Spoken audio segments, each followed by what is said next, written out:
Media की बहुत बड़ी जिम्मेदारी हो जाती है। आज आप तमाम इलेक्ट्रॉनिक चैनल देखिए कि किस तरह से मुल्क का माहौल बिगाड़ना अच्छी बात है, हम उनको वेलकम करेंगे।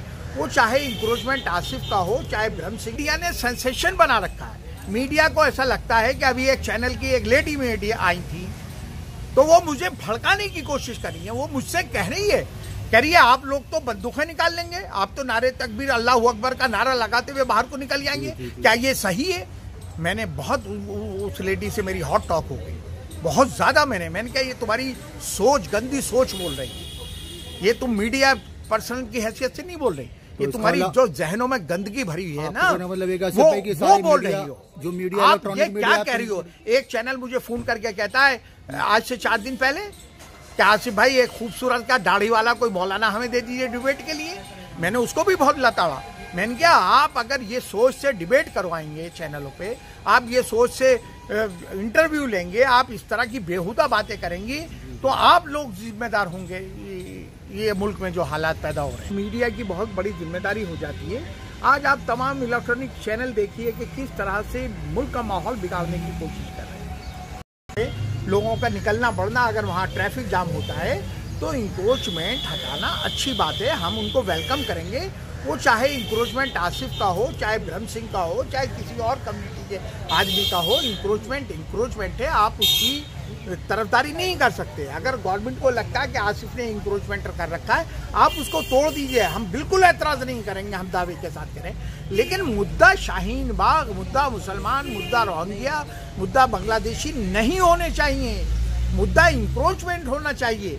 वो चाहे शाहीन बाग का हो, चाहे न्यू फ्रेंड्स कॉलोनी का हो, चाहे ग्रेट कैलाश का हो, चाहे सुखदेव विहार का हो, चाहे सरिता विहार का हो, इंक्रोचमेंट है। उसको धर्म के आधार पर नहीं देखना चाहिए। चाहे वहाँ इबादत गाहें बनी हो, चाहे वहाँ पर कोई भी ऐसी चीज बनी हो, इंक्रोचमेंट की बात अगर बात इंक्रोचमेंट की आती है तो ये पूरी दिल्ली की जनता इंक्रोचमेंट से परेशान है, हमें वेलकम करना चाहिए। मुझे इस पे कोई एतराज नहीं है, ना शाहीन बाग के लोगों को है ना, लेकिन मीडिया ने सेंसेशन बना रखा है। मीडिया को ऐसा लगता है कि अभी एक चैनल की एक लेडी मीडिया आई थी तो वो मुझे भड़काने की कोशिश कर रही है। वो मुझसे कह रही है आप लोग तो बंदूकें निकाल लेंगे, आप तो नारे तकबीर अल्लाह अकबर का नारा लगाते हुए बाहर को निकल जाएंगे, क्या ये सही है? मैंने बहुत उस लेडी से मेरी हॉट टॉक हो गई, बहुत ज्यादा। मैंने कहा ये तुम्हारी सोच, गंदी सोच बोल रही है, ये तुम मीडिया पर्सन की हैसियत से नहीं बोल रही, ये तुम्हारी जो जहनों में गंदगी भरी हुई है ना, वो बोल रही हो। जो मीडिया आप ये क्या कह रही हो? एक चैनल मुझे फोन करके कहता है आज से 4 दिन पहले, क्या आसिफ भाई एक खूबसूरत का दाढ़ी वाला कोई मौलाना हमें दे दीजिए डिबेट के लिए। मैंने उसको भी बहुत लताड़ा। मैंने कहा आप अगर ये सोच से डिबेट करवाएंगे चैनलों पे, आप ये सोच से इंटरव्यू लेंगे, आप इस तरह की बेहुदा बातें करेंगी तो आप लोग जिम्मेदार होंगे ये मुल्क में जो हालात पैदा हो रहे हैं। तो हम तो इस इंक्रोचमेंट के, मैं तो अभी कहता हूं कि जामिया नगर की वोटिंग करवा लीजिए शाहीन बाग की, 99.9% लोग कहेंगे कि हम वेलकम करेंगे, इंक्रोचमेंट हटना चाहिए। लेकिन आप बिला बेहुदा बात करेंगे, रोहिंग्यों की बात करेंगे, बांग्लादेशियों की बातें करेंगे, शाहीन बाग की बात करेंगे, ये कोई मुद्दे हैं? मुद्दा आपका होना चाहिए इंक्रोचमेंट हटाना, वो पूरे दिल्ली का होना चाहिए। उसमें चाहे कोई कॉलोनी हो, आप महारानी बाग जैसी जहां 20-20 लाख रुपए गज की जमीन है, कोई कोठी ऐसी नहीं है जिसने बाहर जनरेटर नहीं रखा हो, बाहर गार्डन नहीं बना रखा हो।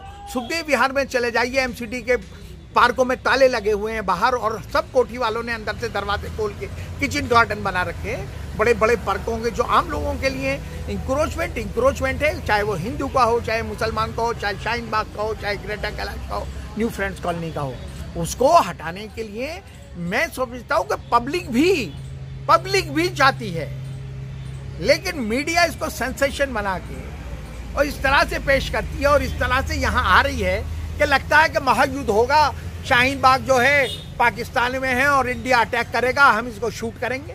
अरे इस सोच को आप दिमागों से निकाल दो। शाहीन बाग भी हिंदुस्तान का हिस्सा है, दिल्ली का हिस्सा है, यहाँ पे भी अमन पसंद लोग रहते हैं, हिंदुस्तानी ही रहते हैं, यहाँ पे भी लोग इंक्रोचमेंट से परेशान हैं जैसे पूरी दिल्ली परेशान है।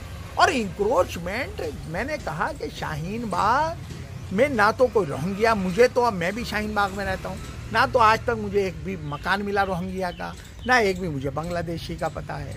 मैं तो एक बात कहता हूँ कि शाहीन बाग का जो नक्शा दिल्ली सरकार में जमा है वो 1639 कॉलोनीज का जमा है, उसी तरह शाहीन बाग का जमा है। उसको हमें पार्लियामेंट से प्रोटेक्शन मिला हुआ है।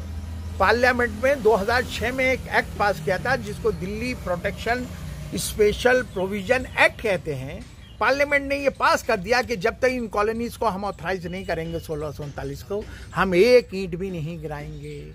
सुप्रीम कोर्ट भी उस एक्ट को मानता है, हाई कोर्ट भी मानता है, हम उसके तहत आते हैं। आप हमारी बाउंड्री में एक ईंट भी नहीं गिरा सकते। बुलडोजर की लगातार हो रही है, आप किस तरीके से इसे देखते हैं? देखिए, बड़े अफसोसनाक बात है। डिबेट होनी चाहिए कि बेरोजगार नौजवानों को रोजगार कैसे मिले, बेरोजगारी पे होनी चाहिए, महंगाई पे होनी चाहिए, किसानों के मुद्दों पर होनी चाहिए, और बहुत से इश्यूज हैं। रही बुलडोज़र की बात, देखिए मैं एक बात ये बताना चाहता हूँ, मैंने औरों को भी कहा है कि दिल्ली के अंदर 1639 कॉलोनीज हैं जिन्हें पार्लियामेंट ने प्रोटेक्शन दे रखा है 31 दिसंबर 2023 तक जी। और वो अनऑथराइज कॉलोनी जो हैं, वो चाहे उसमें कोई भी रहता हो, हिंदू रहता हो, मुसलमान रहता हो, क्रिश्चियन रहता हो, सरदार रहता हो, वो 1639 कॉलोनीज हैं जिन्हें प्रोटेक्शन मिला हुआ है। उनकी कोई भी ईंट नहीं गिरा सकता। ये पार्लियामेंट ने बाकायदा एक एक्ट पास कर रखा है जिसकी मियाद जो है 31 दिसंबर 2023 तक है। रही इंक्रोचमेंट की बात, तो इंक्रोचमेंट की प्रॉब्लम जनरल प्रॉब्लम है, उसे वो पूरे दिल्ली की प्रॉब्लम है। और इंक्रोचमेंट पे किसी को भी एतराज़ नहीं होना चाहिए, चाहे आसिफ हो, चाहे कोई सिंह हो, चाहे कोई चौधरी हो, किसी को भी एतराज़ नहीं होना चाहिए, क्योंकि जनता भी परेशान है इंक्रोचमेंट से। और सड़कों पर ट्रैफिक इतना है और पब्लिक इतनी आबाद हो गई है दिल्ली के अंदर कि लोगों का चलना दोबारा मुश्किल हो रहा है। इंक्रोचमेंट की बात हो, लेकिन वो कोई मुद्दा किसी कम्युनिटी या किसी धर्म से नहीं जोड़ना चाहिए। इंक्रोचमेंट अनऑथराइज कंस्ट्रक्शन का पूरे दिल्ली में 1639 कॉलोनीज बच गई, उसमें सारे में मुसलमान तो नहीं हैं, सभी मिक्स आबादियां हैं। तो वो प्रॉब्लम जो अनऑथराइज कंस्ट्रक्शन जो हुआ, वो गवर्नमेंट की नाअहली और